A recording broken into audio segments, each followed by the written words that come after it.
That was one of the most inspirational presentations I've ever seen. The Midjourney CEO David Holtz just revealed one of their secret hardware projects, a full-body ultrasound scanning chamber, capable of producing high-fidelity imaging of your body in like 60 seconds. Now, understanding the technology is definitely above my pay grade, but I think it can be summarized like this.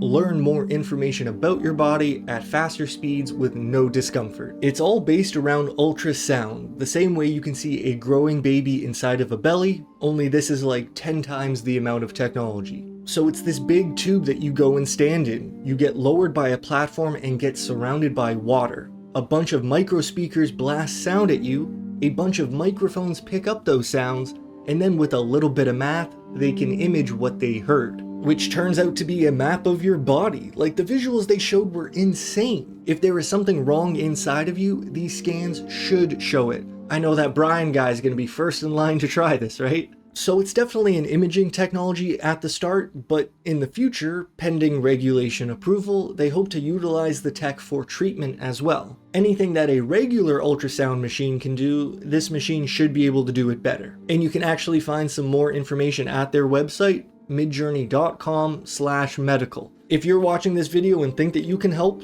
go check it out. And some of the numbers he was throwing out there were just insane, like for the actual math and what the tech is made of. When I said there are a bunch of speakers and microphones, it's like this platform with 8,000 individual grains of sand. That's how small the technology is. And then there are lots of these platforms. And then they showed how they plan to give people access to this technology. They're going to build and open a spa, a Midjourney spa. The first one is a 24,000 square foot facility in San Francisco. Hot tubs, cold plunge, a gym, I think, and these new ultrasound chambers. I think the plan is to open by the end of 2027, then they want to gather data about how people actually use the spa. Do a lot of people just come for the gym? Do they come once a week for the ultrasound? Do they use the ultrasound multiple times a day? Midjourney wants to see what the flow of behavior looks like. And then their goal is to get 50,000 of these scanners installed around the world, through 5,000 spas.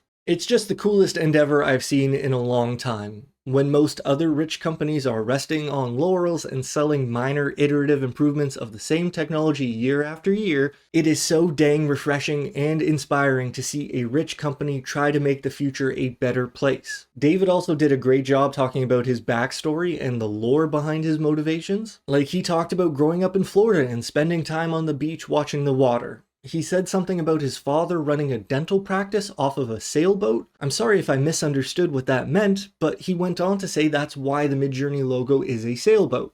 The more you know. And then, as far as I can tell, he actually showed us the first Midjourney image ever created. It was this lighthouse here. He was talking about experimenting with the technology in like 2021 or whatever, way before anyone knew what GPT was. He asked for the diffusion model to create a lighthouse, and it made him this picture. A floating lighthouse, a glowing sailboat, and he immediately saw the potential. Because he didn't ask for any of that, classic Midjourney. This was pure creativity coalescing from math and data. Then there were a couple other cool stories he told. One of them was about needing like 10,000 computers to get Midjourney up and running. So he just called people he knew at Google and asked. And it's not like he could pay for them right away. They just trusted him enough when he said he would be good for it. And then, sure enough, Midjourney took off and was up to like 20 million active users. The other story was him bringing this ultrasound idea to a big tech company, and again, as far as I can tell, he was like pitching it to them, saying, hey, you should do this for the world.